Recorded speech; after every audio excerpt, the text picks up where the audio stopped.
Welcome to USA Global TV and Radio, where our mission is to provide education, entertainment, hope, and inspiration. USA Global TV and Radio connects you with experts and audiences all around the world every single day to help you succeed in business and to live a richer life. Visit us at usaglobaltv.com to learn about career and life-changing training and mentoring programs like the Listening Mentor. Subscribe to our newsletter to stay informed about our special programs and offers. Discover how you can become a guest on one of our shows or a host or producer of a USA Global TV and Radio show of your very own. That's USA Global TV and Radio, where the doctor is always in.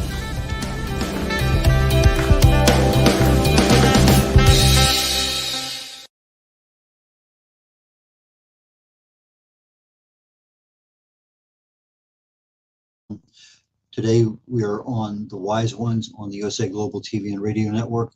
And my guest today is a repeat guest. We had him on the Corner Bookstore, about 5-6 weeks ago. And his name is Machiel Hoek, Dutch. And he's joining us today from Europe. And Machiel, please join us. Hi, Red. Good evening from here. It's evening. So thank you for having me again. Now, we talked about the book, The Girl Who Changed the World, the last time you were on. Has anything changed with regard to that particular process in your life? Because there are several things we do want to get into, but I want to give you a chance as a writer, as an author, and as a repeat customer. Is there anything new or whatever going on with the book, with your author tour, et cetera? Thank you very much. It's ongoing. There's a lot of nice reviews coming on in the US, also professional reviews, and I've getting in touch with some European publishers who want to get it into Germany and France and Italy. So that's really nice.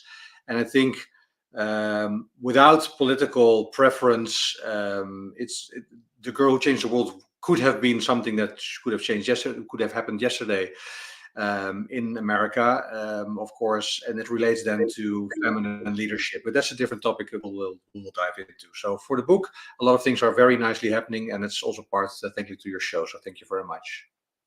Okay, why don't we take that same theme that you just talked about, The Girl Who Changed the World, and a topic that is, I think, of interest is true feminine leadership in the world.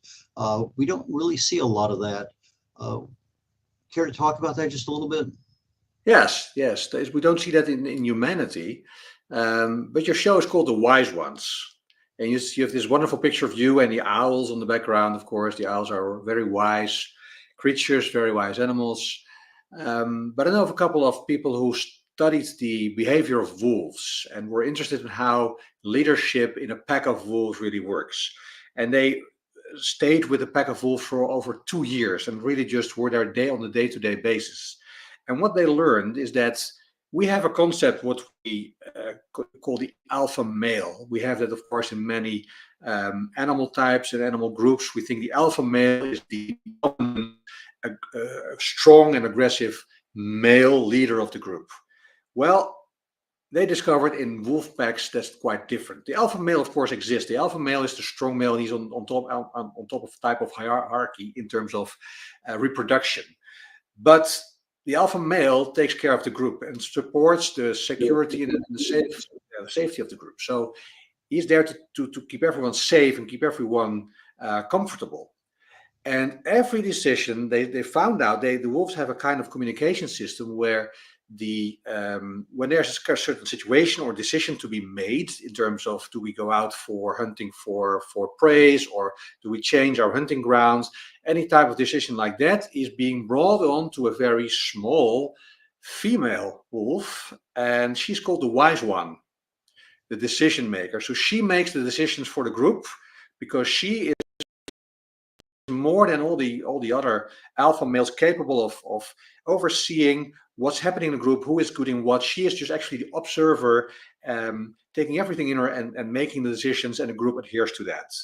And that's what, of course, you see with elephants. That's more like a matriarchy, but you see it in quite a lot of animal groups. And we have a a type of interpretation or an image of animal groups, such like wolves and such like monkeys, where we have been pictured the element that there's the male leadership and it's the alpha male. But in fact, that's far from the actual truth how these groups of animals works. And I like the connotation with the wise one with your show.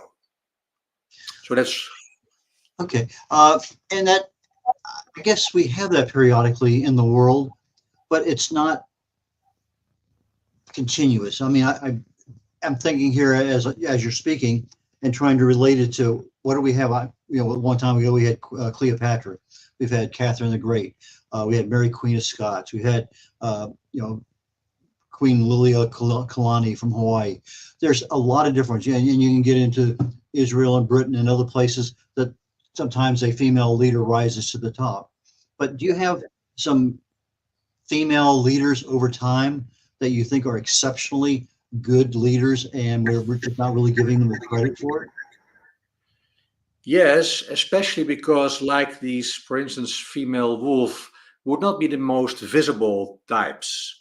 Of course, in the US, the presidency is the highest position in power. You rule the country, actually. You reign the country, especially if you have the Senate and all the government with you. So that's quite visible. But the invisible places is where we see in the world that a lot of women are reigning or at least taking charge or having a leadership role. But like you said, the icons that you mentioned, like Cleopatra and Mary Queen of Scots and some of the other ones are, quite, of course, well known, but rare. And we have been taught as a society that leadership is a male quality, that leadership is related to the male being. And that is kind of a sage that has been imprinted on us, whereas science and history has shown that, and I think the current situation in the world has shown that that is far from also maybe what we could call the truth, or what we would call the preferred situation. There have been many scientific studies, even recently, also Harvard Business Review and other quite well-known papers that show that if you compare women and men by their feminine and masculine qualities, the feminine qualities are much more supportive of getting a group, a company, an organization, or a country to a higher level. If you consider that level to be a combination of prosperity, economically, welfare for the people, of course, peace, a lot of factors that you would have to weigh in rather than a single binary or just a single scale of measurement like the gross national product, the economy, any types of other measurements that you would have. So the real science shows that feminine leadership, feminine qualities are much more in favor of leading a country or leading an organization, leading a group of people, the masculine qualities. And that, of course, is related to, well, we can get to the details of that, but certain elements that relate to feminine qualities. What is important here is that we have a tendency, of course, in the Western world to say we need equality. We had feminine movements and we need the feminist movement, and we need to achieve a balance in terms of representation in our government and in boards of companies. So we're striving to get to 50-50. In that striving for that, in my perception, and it is not only my perception, but it's also backed by science, that we're not getting to the true feminine qualities, because the whole system that we have in place, our economy, our social system, our legal system, the way companies are measured and governed and other organizations are favoring the masculine qualities and disfavoring the feminine qualities. So by getting to equality, you would attract the women which are more in touch with masculine qualities, but are maybe sometimes adhering to that masculine qualities that the system likes to see or the system selects upon. So you're getting still a masculine energy in boardrooms and politics, because that's what you need to survive. Otherwise, you won't survive there. So it's more than getting to 50-50, we need a change of the whole system in terms of what does the system weigh on and what does the system want to see. And I'll just add one thing and then I'll stop talking on this topic for the moment. But if you look at yin and yang, those two energies which need to be in balance. Yang is the masculine energy and yin is the feminine energy. In the Eastern philosophy, yang is considered the bearer, so the basic, the foundation of the feminine energy, of yin energy. So masculine energy is the servant to the feminine energy, which is reproductive, which is creative, which makes new life. And of course, that keeps the whole circle rolling, the whole ball rolling. You need masculine energy in service of feminine energy. And I don't see any part in our society where that is the case. It's the opposite. Every part of our society, there is feminine energy and women that support the masculine energy, or at least are put in a position where they are supportive to that. And that's totally the other way around. So if I'm hearing you correctly, and I'm just putting this in my own words, the natural mother nurturing perspective of the feminine entity in being able to raise a family. And there's an expression many years ago, one of the guys here on the radio station was saying, says, one mother can take care of 10 kids, but 10 kids can't take care of one mother. And it's so true. I mean, and maybe 80 years ago, that might have been a more, because grandparents lived with the kids and everything else, and they really took care of each other. But nowadays, okay, we'll put, grandma over here in the assisted living home, whatever, and I'll pay for it, but I don't have that responsibility. And so that, I think, is a major one. But when you have that natural motherly nurturing instinct, and that perspective is not even used in business because the men don't have that. There might be a couple, but as a general, that's not the way we're taught. That's not the way we're trained. That's not what's expected. It's just not there. But when you actually put that into practice, there's a lot of success when you overcome that difference that men don't want to work for women. And I think that's a pretty widespread feeling in many, many cases. That's true. What you see a lot. I've only been I've been leading a few big businesses, but of part of big corporations, and there's what you that energy or that feeling is widespread, as you say. It's something that we've been raised with or been taught that this is the way to work for centuries, and of course maybe millennia, because the ancient systems, of course, even further disfavored the feminine qualities and create, of course, a very unequal situation. But we haven't recovered from that. And if we try to recover from that by just saying we need 50-50, we're still not recovering because we're not changing the core of the system, the source of what is, let's say, still imbalanced, because our whole economy is based upon competition, is based upon winning and losing. The way politics work in the world, and we see that, of course, with the current conflicts and wars going on, is always by winning and losing. Man, and that's I want to say, it's not toxic masculine energy, because no energy is toxic by itself. But when it's out of balance, when it's gained control over the other energy, then it becomes out of control, and that's dangerous, and that can become toxic. But it's not toxic intrinsically; it's not toxic by itself. Masculine energy is, of course, focused on competition, on winning, on the ego, on itself, and that's what you see with most masculine leaders. 15% of the political leaders in the world are women. 85% are men. All the dictators in the world and the semi-dictators, there's a whole classification of when someone is a dictator and when someone is a semi-dictator, are men. There's not one woman, and I thought once in history recently we had one woman maybe within it, but every other one part of them is masculine, is man. And that is very well explainable, because that's the way masculine energy works. And especially if you are in our system able to get to the top of that pyramid, with some exceptions like maybe President Obama, you have men that are doing it for themselves, whereas women, feminine energy, is looking at the bigger total. That's part of the DNA. That's indeed, if you raise a family, you have to take care of the whole bigger total. You have to take care of the bigger system.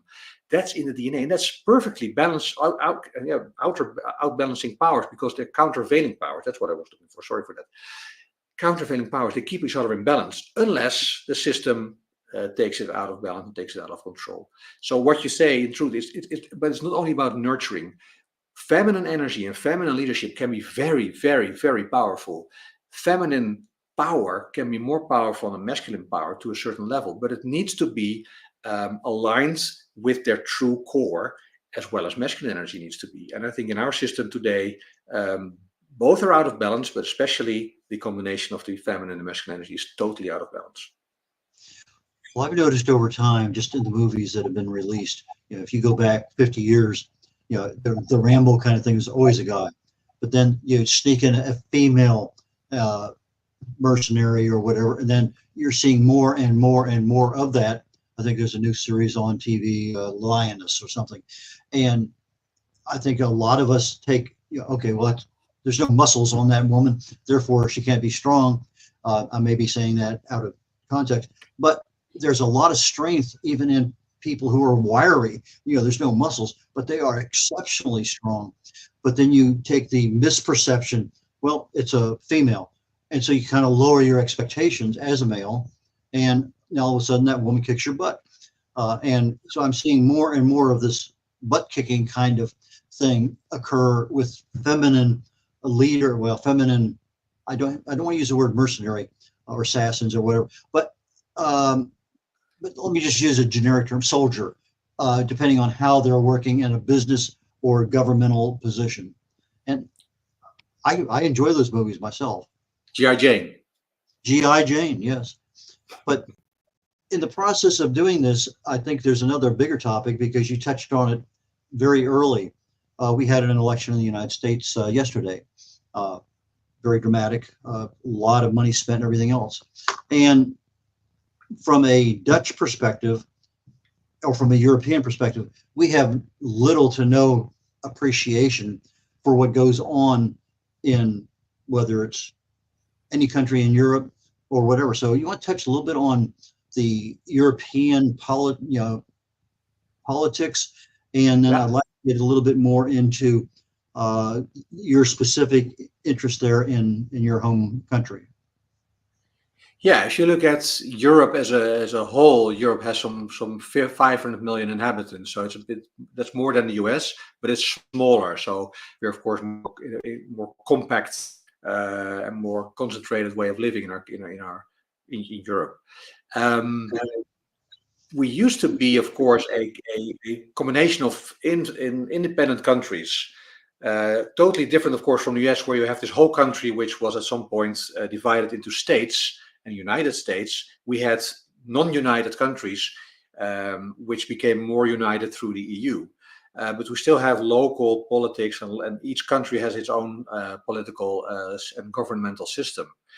And in not most countries, but in a lot of countries, and especially in the Netherlands and the Nordic countries, we have a history where we have a political system of many, many parties, which are representing just fractions or factions of society. That system was brought by Dutch pilgrims to America, because they founded New Amsterdam, currently New York, and they brought the Dutch political system to America. But at some point, I've been explained by an American historian that didn't work in America because the country was too big. And this multi-party system is a system of consensus. You have to agree with each other what to do. Like in the pack of wolves, you have to agree, and there may be a wise one or a decision maker who makes a decision, but then the decision has to be for the benefit of the group. Whereas in America, at some point, you got to this two-party system, whereas one party reigns by control. And that way has absolute power, because they can do, to a certain extent, of course, not conflicting with the Constitution, whatever they want. In Europe, for instance, in the Netherlands, it's a flat country. Half of the country is below sea level. We made polders. We made dikes, and we pumped out the water, and you create polders. In these polders, it was and farmers just then started farming in these polders because it was very fertile land. And you had a grid system in place with all the small canals that took care of draining out the water, and with windmills pumping it out. And that model was in place, and everyone in that polder, every farmer, had one interest: staying dry. So they had their common interest was to stay dry, to keep the water out. Otherwise, their harvest would be gone, and there would be otherwise drowning, or at least everything would be underwater. So they would take care of it as if it was their own system, but they would take care of it as a collective system. We call that the polar model, and we still have that in place in the Netherlands, where the interest is we have to take everybody's interest serious, even if they're not represented by some party or some organization. And we have to take decisions which are in favor of the greater good, of the greater community, of everyone involved. And at some point, of course, you cannot always do that, but we take everyone into account. And that's, of course, a system which you can apply when there is prosperity, when there's peace. Of course, when there's war, you need a different decision system. But it worked very well in the Netherlands, and we brought even the grid plan of the polders to the street plan of New York, Manhattan, and of course in many other parts of the United States, where you see this rectangular grid. That's all based upon the Dutch polders, where we have the same grid in place. But we have a different system of getting to decisions. This is through this consensus model. And the one thing, we have very different ways of working in Europe. Germany and France are more hierarchy based. The Netherlands and the Nordics are very anti-hierarchy based. But we get the tendency of polarization, of populist politicians getting more votes. But the general response in all countries in Europe, when the outcome of the elections was clear yesterday, was, oh my God, what happened? There was disbelief, because no one in Europe could think, or at least expect, and this is again not about political preference, but that someone in place with so many, he's being treated like like a felon, and with so many charges against him and so many lawsuits, could be still running for president and become president. And of course, I know that the disbelief was there with roughly half the population in the US as well, less than half, because of course the majority voted for him. And that's democracy, to respect that. But the whole tendency in Europe was, how can this happen? How can a system which allows people to vote in freedom get to a result where that freedom is in jeopardy? That's the general thought, the general view in Europe, that the outcome of this election will be that US will be less of a democracy and more of a, you have, call it a semi-dictatorship in place. And that might be over-exaggerating, and I, again, don't want to make this about polarization. We need to depolarize. But the general European response to the events yesterday, and of course the sequence before that, was disbelief, was general, real disbelief. And a lot of that, I think, is brought on by our press, our media. There's certainly a very large slant in one particular direction than another. A lot of things going on. And so you're sitting here in America and you have great insight into what's there, what you see, what you choose to see, what you choose to believe, etc. Now, in the Netherlands, you have, what, 20 different political parties? And Correct, so yes. I don't know whether some are media darlings or media, villains with regard to the way their platforms are produced. I'm sure there's probably some plus and minusing in there, and follow the money and whoever knows what else. There's a lot of things there. So who do you believe? What do you believe? When do you believe it? That's all part of our I can't make you believe anything. You're going to believe what you want to believe. I mean, I think Caesar had a statement about that, and I think Bill O'Reilly. People believe what they want to believe. And so, he's a felon. Well, I don't think so. It doesn't matter. I'm not going to change anybody's mind, but I have my own opinion of whatever that situation is, and I'm going to act accordingly. And so the only thing I can do is become more aware, become educated, whatever. But it all falls back down into, are you better off today than you were 4 years ago, whatever. And so we see this constant flip-flopping of things over time. And I think a lot of it is brought on because that's the media perception that they want you to have. I'm sure Europe is the same way. Yes, you're right. Europe is the same way, or getting the same way. This is a tendency we see worldwide. Worldwide, and of course, they're being fueled by developments worldwide, where there's an invasion in Ukraine, then Russia, where Russia wasn't the enemy for a long time, and then the enemy again. We have China coming up, roaring, and of course, being aggressive against both US and Europe, so against the NATO. We have the Middle East, which is a large area of major conflict, and everyone loses. There's no winners, and that's bringing it back to this masculine level.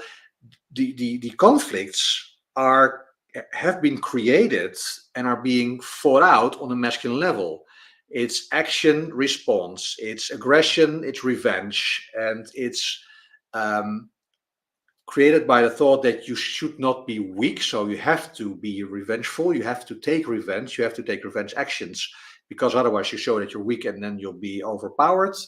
You have to show that to your voters, if you have voters, if you're not a dictator. So you have to show that you're strong. That's this picture of this alpha male, which needs to be in control and show that he can take on the world, and he's the most powerful man in the whole pack. And that doesn't work in that way in nature, per se. But we have this concept in place. So if we want to solve, everyone's saying we want to solve this, we want to end this, but the way to end it is not, of course, by action, response, revenge, etc. So it only builds up. It builds up traumas for generations and generations, from different people, which cannot reconcile, cannot forgive each other because your father killed my father, and that goes on and on and on. So if you take it very abstract in that way, you look at this level of masculine energy fighting each other, and you need an overarching energy which is able to say, we should step over these differences and we should reunite and reconcile on a level where we both have the same interests. And that's, in my view, feminine energy, feminine leadership. Call it sisterhood. It's reconciling on a level where women understand each other in being part, that they have given life to every soul on this planet, every human being on this planet.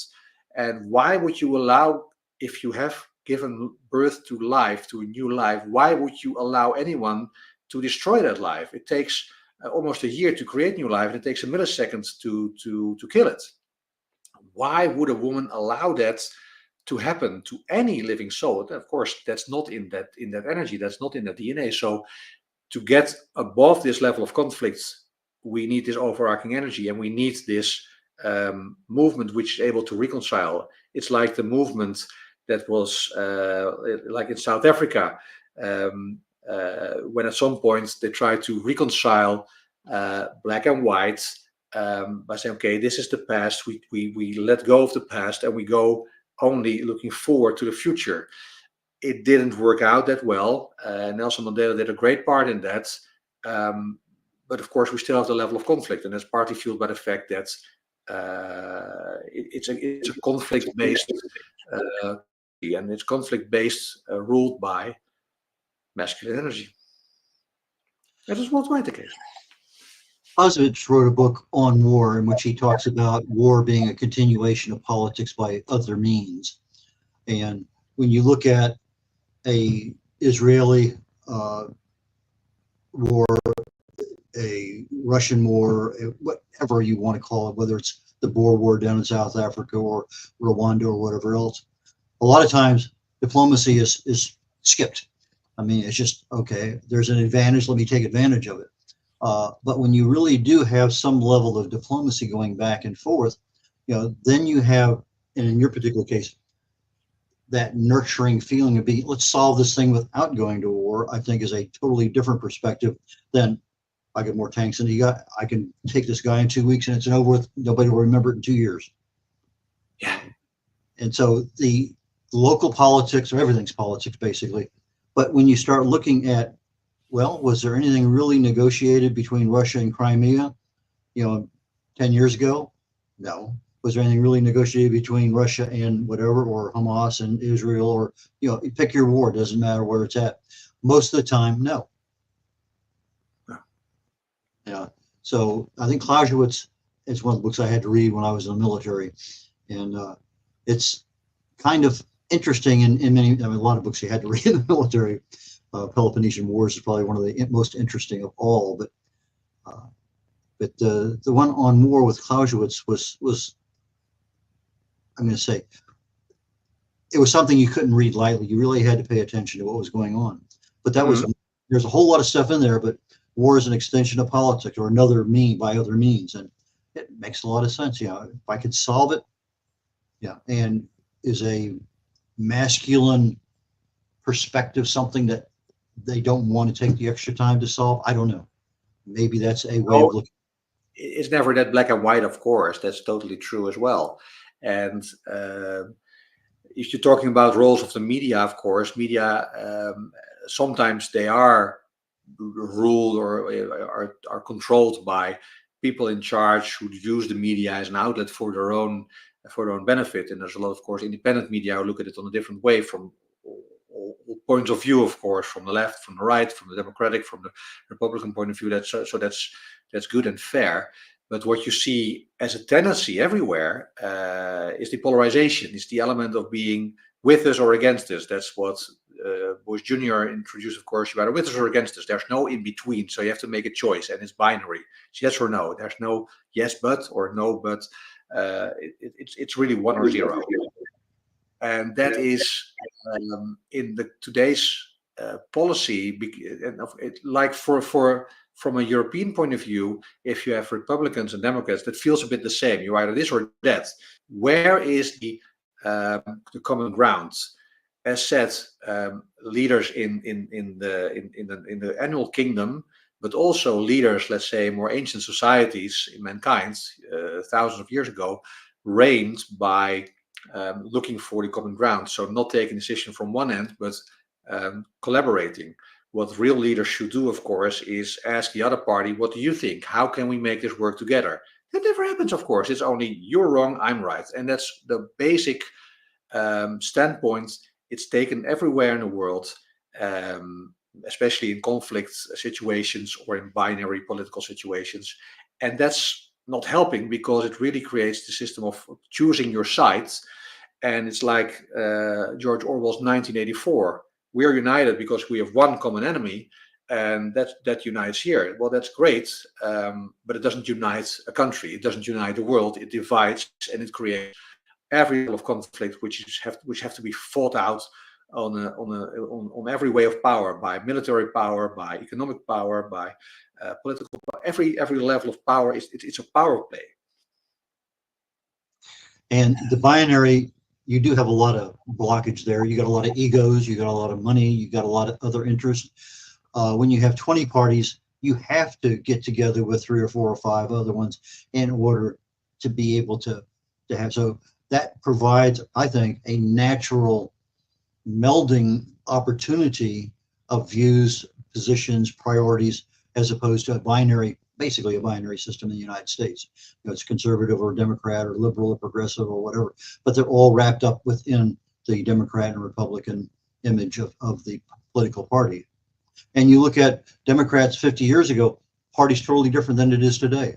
And so things change over time, but they change incrementally, except maybe in the last 10 years or so. I think it's been a little bit more dramatic change, but change does happen over time. True, and it has to be, because the world changes, we change. No change is going backwards, maybe, but you can change in many ways. And the change here is that both parties are calling the other one evil, the other party evil, and that's just disqualifying.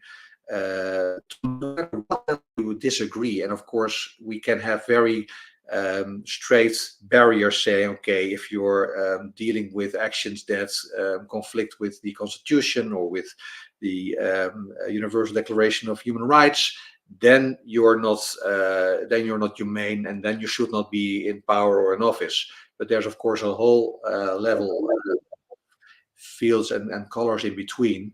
And by calling the other party evil, it's always the case, if you point to someone else, there's 3 fingers pointing your way. You're not doing anything in this discussion in favor. You have to always look for the common ground. And that's what I think is so important in the US. if the Democrats would have won, the other side would have been frustrated and angry.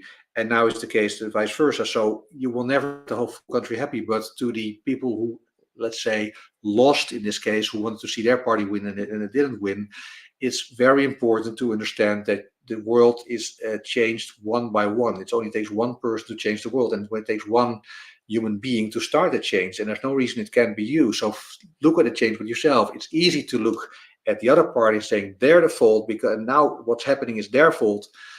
Because they're wrong and I was right, or our side is right and they're evil, but that doesn't help and that doesn't give any solution. So the solution is in yourself, and the solution has to be found by your own behavior, and by changing that behavior, you create a movement of change. It's easy like that. You be the change you want to see in the world, but that's of course a quote that everyone knows. I mean, even in my lifetime, I've seen some major changes. I lived in Germany for 2 years, I guess, late 90s. And back then there was no passports, open entry. And the open entry kind of led to open immigration, which led to other occupations, unintended consequences, I guess is what I'm getting toward. Sometimes the best things we have, okay, this is going to work. We should be doing this, it's humane, whatever. But the unintended consequences is never even flushed out on the front end. Well, what's the worst possible scenario? Well, what's the next worst? And that'll never happen, but it has happened. And it's because we don't sit down and really talk about why are we doing things and what could possibly, disrupt the system that we're not even thinking about. True. And reconciliation is in getting together again is always possible. Germany, of course, was the aggressor. Hitler was able to set up this whole country to do things that individual people thought they would never do. And you have these famous studies of the 60s and 70s which show the same, that people individually are not, they don't have the intention to do any evil, but in a larger group of people or taught by authority, they are able to do that, and they don't even see it themselves. So Germany, of course, was the enemy, and we were, as Europe, liberated by the Allies, by America. So there's a lot in our current situation which we have to thank America for. And at some point, of course, quite quickly after the war, a large part of Europe reconciled with Germany again. Germany is now, of course, it's the biggest country in Europe, biggest economy still. And they have a very important role in Europe, and of course in dealing with Russia. So that's really a change from being the evil villain to really a nice and peaceful country again. We're getting down to the last minute in the show. How do people get in touch with you, Machiel? Easiest is just my website, machielhoek.com, or my email, machiel.hoek@gmail.com. If you type in my book name, you find it on Amazon, and everywhere there's my contact details in my ebook and everything. Just type in my name, you'll find me. Okay, for our audio audience, Machiel, Machiel, Hoek, HOEK.com. So Machiel.hoek@gmail, or the website machielhoek.com. So it's MachielHoek.com. Machiel, thank you so very much. I look forward to our next conversation, because this went in a really interesting direction. I learned a lot, and thank you. Thank you, Red, for having me. And I loved and I enjoy your input. Really, thank you for that. Okay, with that, I'm going to go ahead and conclude the Wise Ones today, and we'll catch you all next week. Take care. Bye now. This program is brought to you in part by the British School of Excellence and founder, Mr. Philip Sykes, building confidence, changing lives. Do you share our view that etiquette is a set of modern life skills that are essential for personal and professional success? Join us as an etiquette coach and change people's lives through the power of etiquette and manners. The last few days have been really amazing. I had a trainer course from the British School of Etiquette. And I must say it's been one of the best decisions I've ever made, and one of the best investments I've made in my own training and development. Now, words alone will not describe the transformation and the positive path that I have traveled with the British School of Etiquette. I found really, I learned a lot from the lessons this time I came. The last few days with the British School of Etiquette have been fantastic. And what I've learned now is really beyond my expectations. This is the most rewarding experience and the best investment I have made this year. It was just great. I learned so much, and when I go back to Belgium, I will incorporate a lot of it into my day-to-day life and business. It's been absolutely wonderful for the whole week that we were here. I feel transformed, and I feel like blowing a trumpet and tell people, come and do this school. This class is the best. This is the best school ever. You should take it. It's just, it will change your life immediately. I am now able to teach other people how to bring the best of them. Thank you.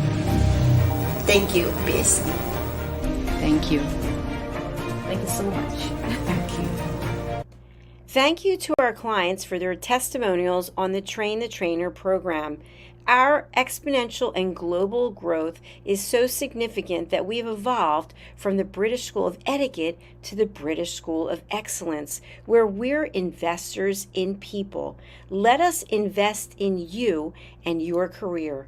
Contact us to become an etiquette coach. Go to thebritishschoolofexcellence.com. Start your career and elevate your success today.